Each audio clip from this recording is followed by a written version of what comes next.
बिस्मिल्लाहिर्रहमानिर्रहीम। अस्सलामुअलैकुम रहमतुल्लाहि व बरकातुहू। लाखों करोड़ों दरूद व सलाम नबी करीम सल्लल्लाहु अलैहि वसल्लम पर और आपकी आल पर। आज बेटा हम बात करेंगे testing of hypothesis about partial correlation. First of all हम पार्शियल कोरिलेशन को डिफ़ाइन करते हैं। पार्शियल कोरिलेशन से मुराद इंटरडिपेंडेंस है between two variables keeping the effect of other variables as a constant. अब ये देखें कि अगर हम दो वेरिएबल्स का रिलेशन ऑब्ज़र्व कर रहे हैं, जैसे स्टूडेंट्स के मार्क्स हैं और उनकी स्टडी टाइमिंग्स हैं, यानी स्टडी आवर्स हैं। हम इन दो फैक्टर्स, दो वेरिएबल्स के दरमियान हम कोरिलेशन ऑब्ज़र्व कर रहे हैं। आप नोटिस करें कि जो बच्चे के मार्क्स हैं उनके ऊपर सिर्फ स्टडी आवर्स ही इफ़ेक्ट नहीं होते, बल्कि और भी बहुत सारे फैक्टर्स हैं। जैसे बच्चा किस कॉलेज में पढ़ता है, बच्चा किसी एकेडमी में पढ़ता है या नहीं पढ़ता, बच्चा किन टीचर्स के पास पढ़ता है, बच्चा सोशल मीडिया कितना यूज़ करता है, बच्चे की फ्रेंडशिप्स जो हैं वो क्या हैं। तो ऐसे बहुत सारे फैक्टर्स हैं जो बच्चे की परफॉर्मेंस को मुतासर कर रहे हैं। अब इन तमाम फैक्टर्स को हमने फ़िक्स तस्वर कर लिया। हमने इन तमाम फैक्टर्स का जो असर है वो हमने कांस्टेंट एज्यूम किया और हम सिर्फ बच्चे की परफॉर्मेंस और बच्चे के जो स्टडी आवर्स हैं उनके दरमियान एक रिलेशनशिप जो है वो ऑब्ज़र्व कर रहे हैं। ऐसे रिलेशनशिप को हम पार्शियल कोरिलेशन कहते हैं। अब हम सबसे पहले पार्शियल कोरिलेशन की टेस्टिंग का जो प्रोसीजर है उसको डिस्कस करेंगे, फिर उससे रिलेटेड हम एक न्यूमेरिकल सॉल्व करेंगे। जहाँ तक बात है टेस्टिंग प्रोसीजर की, तो ये बेटा टोटल 5 स्टेप्स पर मुश्तमिल है। सबसे पहला स्टेप हमारा नल और अल्टरनेटिव हाइपोथेसिस की डिज़ाइनिंग है। नल हाइपोथेसिस के अंदर हमारे पास 3 ऑप्शंस हैं। एक इक्वल टू 0 है, ग्रेटर देन इक्वल टू 0 और लेस देन इक्वल टू 0 है। ये 1, 2 जो है ये दो वेरिएबल्स हैं जिनके दरमियान हम कोरिलेशन ऑब्ज़र्व करना चाहते हैं। डॉट 3, 4 अप टू सोन के, ये बाकी डॉट के बाद जितने हैं इनके असर को हमने फिक्स तस्वर किया हुआ है। अल्टरनेटिव हाइपोथेसिस जो है ये नल हाइपोथेसिस का कॉम्प्लीमेंट है, नल हाइपोथेसिस की अपोजिशन है। अगर ये इक्वल है तो यहाँ पर नॉट इक्वल आएगा, अगर ये ग्रेटर देन इक्वल है तो यहाँ लेस देन आएगा, अगर ये लेस देन इक्वल है तो यहाँ पर ग्रेटर देन आएगा। दूसरा स्टेप हमारा है लेवल ऑफ सिग्निफिकेंस का। लेवल ऑफ सिग्निफिकेंस को हम डिग्री ऑफ डाउट भी कहते हैं, इसे प्रोबेबिलिटी ऑफ टाइप 1 एरर भी कहते हैं, इसे हम साइज़ ऑफ टेस्ट भी कहते हैं। हर क्वेश्चन के अंदर आपको बेटा ये अल्फ़ा की वैल्यू दी जाएगी। अगर किसी क्वेश्चन में आपको अल्फ़ा की वैल्यू नहीं दी जाती तो आप अपनी मर्ज़ी से 5% यूज़ कर सकते हैं। तीसरा स्टेप हमारा है टेस्ट स्टैटिस्टिक का। टेस्ट स्टैटिस्टिक में ये फार्मूला है जो हमने यहाँ यूज़ करना है। यहाँ पर ये जो R12.34 अप टू सोन के है ये पार्शियल कोरिलेशन कोएफिशिएंट है। n हमारे पास सैम्पल साइज़ है और k जो है ये फिक्स्ड वेरिएबल है। अगर 3 वेरिएबल फिक्स हैं तो हम k की वैल्यू 3 लेंगे, अगर 4 हैं तो k की वैल्यू 4 लेंगे। चौथा स्टेप हमारा क्रिटिकल रीजन का है। जो क्रिटिकल रीजन है ये 2 चीज़ों के ऊपर डिपेंड कर रहा होता है। नंबर 1 अल्फ़ा की वैल्यू और नंबर 2 अल्टरनेटिव हाइपोथेसिस। अगर हमारे पास अल्टरनेटिव हाइपोथेसिस जो है वो नॉट इक्वल का है तो इसका मतलब कि हमारा क्रिटिकल रीजन लेफ़्ट और राइट साइड दोनों पे फॉल करेगा। हाफ जो है वो लेफ़्ट साइड पे आएगा, हाफ जो है वो राइट साइड पे आएगा। अगर हमारा अल्टरनेटिव हाइपोथेसिस जो है वो लेस की फॉर्म का है तो इसका मतलब क्रिटिकल रीजन सिर्फ लेफ़्ट साइड पे आ रहा है।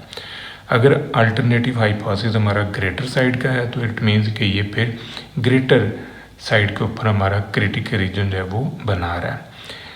अब हमने देखना है कि जो क्रिटिकल रीजन का साइज़ है, क्रिटिकल रीजन का साइज़ बेटा डिपेंड करता है अल्फ़ा की वैल्यू पे।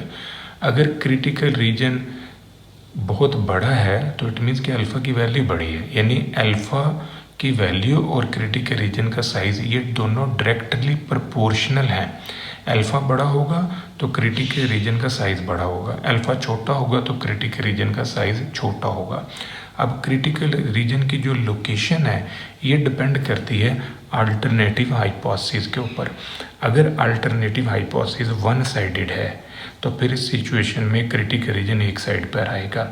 अगर अल्टरनेटिव हाइपोथेसिस आपका नॉट इक्वल में है तो ये टू साइडेड होगा, तो क्रिटिकल रीजन हमारा दोनों साइड पर आएगा। हमने ऑब्जर्व करना है रिजल्ट। अब रिजल्ट में अगर हमारी कैलकुलेटेड वैल्यू जो हमने इस फार्मूले से निकाली है, इसका आंसर हमारी टेबल की वैल्यू से बड़ा आ जाता है और ये कंडीशन हमारी पूरी हो जाती है, तो इट मीन्स कि जो टेबल की जो कैलकुलेटेड वैल्यू है वो हमारी क्रिटिकल रीजन में फॉल करेगी। तो जब कैलकुलेटेड वैल्यू हमारी क्रिटिकल रीजन में फॉल करेगी तो इस सिचुएशन के अंदर हम अपने नल हाइपोथेसिस को रिजेक्ट कर देंगे। इसी तरह यहाँ पर हमने ऑब्जर्व करना है कि ये जो कैलकुलेटेड वैल्यू है अगर ये टेबल की वैल्यू से छोटी है तो इट मीन्स कि ये CR में आई, CR में आएगी तो हम अपने नल हाइपोथेसिस को रिजेक्ट करेंगे। सिमिलर पैटर्न अगर यहाँ पर कैलकुलेटेड वैल्यू हमारी टेबल की वैल्यू से बड़ी होगी तो ये CR में गिरेगी, CR में आने की वजह से हम अपने नल हाइपोथेसिस को रिजेक्ट कर लेंगे। अगर ये कैलकुलेटेड वैल्यू जो है ये AR में आएगी तो फिर हम अपने नल हाइपोथेसिस को बेटा रिजेक्ट नहीं करेंगे, फिर हम उसे एक्सेप्ट कर लेंगे। अब हम इससे रिलेटेड एक न्यूमेरिकल जो है वो डिटेल में डिस्कस करते हैं। ये हमारे पास इंफॉर्मेशन है N 20 है और पार्शियल कोरिलेशन कोफिशिएंट R12.34, ये आंसर दिया हुआ 0.50। अब हमने ये चेक करना है कि ये जिस पॉपुलेशन से लिया गया है डाटा वहाँ पर कोरिलेशन एग्जिस्ट नहीं करता। अगर वहाँ पर कोरिलेशन एग्जिस्ट नहीं करता तो इट मीन्स कि वहाँ पर फिर जो पॉपुलेशन कोरिलेशन कोफिशिएंट है पार्शियल का ये 0 आ रहा है, यानी partial correlation coefficient 12.34 its numerical value is equal to 0। Alternative hypothesis हमारा आ जाएगा नॉट इक्वल का, कि नहीं वहाँ पर कोरिलेशन एग्जिस्ट करता है। अल्फा की वैल्यू हमने ली है 5%, टेस्ट स्टैटिस्टिक ये हमारा फार्मूला है। R12.34 की जगह पर हमने 0.5 रखा। ये कीमतें रखने से ये हमारे पास है न्यूमेरिकल आंसर आ जाएगा। अब हमने आना है क्रिटिकल रीजन में। क्रिटिकल रीजन में आने से पहले मैं यहाँ पर एक इंतहाई इम्पॉर्टेंट प्रॉपर्टी जो है टी डिस्ट्रीब्यूशन की वो डिस्कस करना चाह रहा हूँ। टी डिस्ट्रीब्यूशन का अगर हम स्केल ले लें, यानी टी टेस्ट का टेस्ट स्टैटिस्टिक जो हमारा ये टी है, अगर मैं इसका स्केल ले लूँ तो ये एफ स्टैटिस्टिक बन जाता है, यानी ये एफ डिस्ट्रीब्यूशन में कन्वर्ट हो जाता है। तो अब हम इसको टी के साथ भी और एफ टेस्ट के साथ भी ऑब्जर्व करेंगे। तो यहाँ पर देखें जो क्रिटिकल रीजन है, क्रिटिकल रीजन चूँकि हमारा जो अल्टरनेटिव हाइपोथेसिस है वो टू साइडेड था, नॉट इक्वल का था। इट मीन्स कि क्रिटिकल रीजन लेफ्ट और राइट दोनों साइड पर आ रहा है, इस वजह से यहाँ पर टी अल्फा बाई 2 हुआ है। तो एन की वैल्यू आपने ली 20 के 2 है, क्योंकि इशारिये के बाद या डॉट के बाद आपके दो वेरिएबल जो हैं वो फिक्स हैं, तो के की वैल्यू भी 2 होगी, ये 2। इसको आपने टी के टेबल में देखा और टी के टेबल में मेरे पास जो आंसर आ रहा है ये मेरे पास टी का टेबल है। 0.025 को मैंने 18 डिग्री ऑफ फ्रीडम पे ऑब्जर्व करना है, तो 0.025 इधर से लिया और इस तरफ से डिग्री ऑफ फ्रीडम आ रहा है। 16 पे इसको हमने चेक करना है, तो 16 के ऊपर मेरे पास आंसर आ रहा है 2.12, तो ये 16 डिग्री ऑफ फ्रीडम पे ये आंसर मुझे मिल गया। अब इस कैलकुलेटेड वैल्यू को मैंने इससे कंपेयर करना है। मेरी ये जो कैलकुलेटेड वैल्यू है वो इस टेबल की वैल्यू से बड़ी है।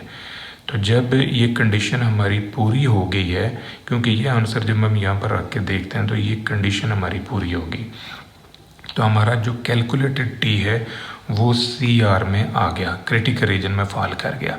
तो जब हमारी कैलकुलेटेड वैल्यू क्रिटिकल रीजन में आ जाती है फिर हम अपने नल हाइपोथेसिस को रिजेक्ट कर देते हैं। अब इसी को हम एफ टेस्ट की मदद से भी ऑब्जर्व करते हैं। एफ टेस्ट के अंदर हमने टी का लिया है स्क्वायर, जो टी का आंसर था उसका मैंने स्क्वायर ले लिया, ये मेरे पास आंसर आ गया। अब एफ टेस्ट में जो क्रिटिकल रीजन है वो ये है। अब 1 को हमने इस डिग्री ऑफ फ्रीडम पे देखना है, यानी अल्फ़ा की वैल्यू 0.05 है और 1 डिग्री ऑफ फ्रीडम को हम देखेंगे 16 डिग्री ऑफ फ्रीडम के ऊपर। अब मैंने एफ़ का टेबल जो है वो यूज़ करना है 5% वाला। ये मेरे पास 5% पे एफ़ का टेबल है। तो ये V1 है, इस तरफ जो है ये V2 है। तो V1 को मैंने 16 डिग्री ऑफ फ्रीडम पे ऑब्ज़र्व करना है। तो 16 पे मेरे पास आंसर आ रहा है 4.494। तो अब ये जो आंसर आया, ये कैलकुलेटेड वैल्यू जो है एफ़ की, इसको मैं इससे कंपेयर करता हूँ तो नोटिस करें कि ये वाला आंसर जो है ये इससे बड़ा है, क्योंकि इसको जब हम यहाँ रखते हैं तो ये कंडीशन हमारी पूरी हो जाती है। अब जो एफ़ स्टैटिस्टिक की वैल्यू है ये क्रिटिकल रीजन में फॉल करेगी, क्योंकि ये कंडीशन पूरी होगी। तो इट मीन्स कि हम अपने नल हाइपोथेसिस को यहाँ पर रिजेक्ट कर देंगे, क्योंकि हमारा जो एफ़ का आंसर है वो क्रिटिकल रीजन में चला गया। अब ये देखें बेटा कि अगर ऐसा हो कि हमारा जो अल्टरनेटिव हाइपोथेसिस है वो ग्रेटर देन 0 होता या वो लेस देन 0 होता, इसी क्वेश्चन के अंदर लेट्स सी कि हमारा जो अल्टरनेटिव हाइपोथेसिस है वो ग्रेटर देन 0 की फॉर्म में हो, तो फिर इस सिचुएशन के अंदर जो हमारा क्रिटिकल रीजन है वो राइट टेल के ऊपर आ रहा है, यानी वो वन साइडेड है और राइट साइड पे है। तो फिर हमारा ये फार्मूला जो है ये बिल्डअप होगा क्रिटिकल रीजन के लिए। अब ये टेबल की वैल्यू हमने देखनी है। 0.05 को हम 16 के ऊपर जब ऑब्ज़र्व करते हैं तो इसके ऊपर हमारे पास जो आंसर आ रहा है 0.05 ये पड़ा हुआ है, और इसको आप 16 पे चेक करें तो ये आंसर हमारे पास आ रहा है 1.746। तो ये आंसर जो है ये आ गया 1.746। अब ये जो कैलकुलेटेड वैल्यू है जो आपने निकाली 2.31, ये हमने कैलकुलेटेड वैल्यू निकाली है इस फार्मूले की मदद से।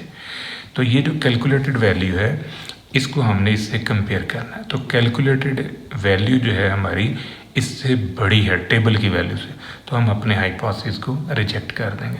अब दूसरी ऑप्शन देखें कि अगर हमारा अल्टरनेटिव हाइपोथेसिस जो है वो लेस देन की फॉर्म में है, तो फिर इसका मतलब कि हमारा क्रिटिकल रीजन जो है वो लेफ़्ट साइड के ऊपर फॉल कर रहा है। तो लेफ़्ट टेल होने की वजह से ये मैंने साथ में माइनस लगा दिया है। अब यही आंसर जो है यही आंसर आपको इधर भी मिलेगा, फ़र्क सिर्फ ये है कि ये राइट टेल के ऊपर है और ये वाला लेफ़्ट टेल के ऊपर है। अब हमने अपने कैलकुलेटेड टी की जो वैल्यू है उसको हमने इससे कंपेयर किया, तो नोट करें कि ये जो कैलकुलेटेड वैल्यू हमने ये फार्मूला लगा के निकाली 2.31, जब हम इसको इसके साथ कंपेयर करते हैं तो हमारी जो कैलकुलेटेड वैल्यू है वो इससे छोटी नहीं है बल्कि इससे बड़ी है। तो जब हमारी कैलकुलेटेड वैल्यू बेटा इससे बड़ी है तो फिर हमारा कैलकुलेटेड आंसर जो है वो AR में चला गया, एक्सेप्टेंस रीजन में चला गया। तो फिर हम अपने नल हाइपोथेसिस को रिजेक्ट नहीं करेंगे, एक्सेप्ट कर लेंगे। ये था बेटा आज का हमारा लेक्चर। दुआ में याद रखिएगा। इंशाल्लाह अगली वीडियो के साथ फिर हाजिर होंगे। फ़ी अमान अल्लाह।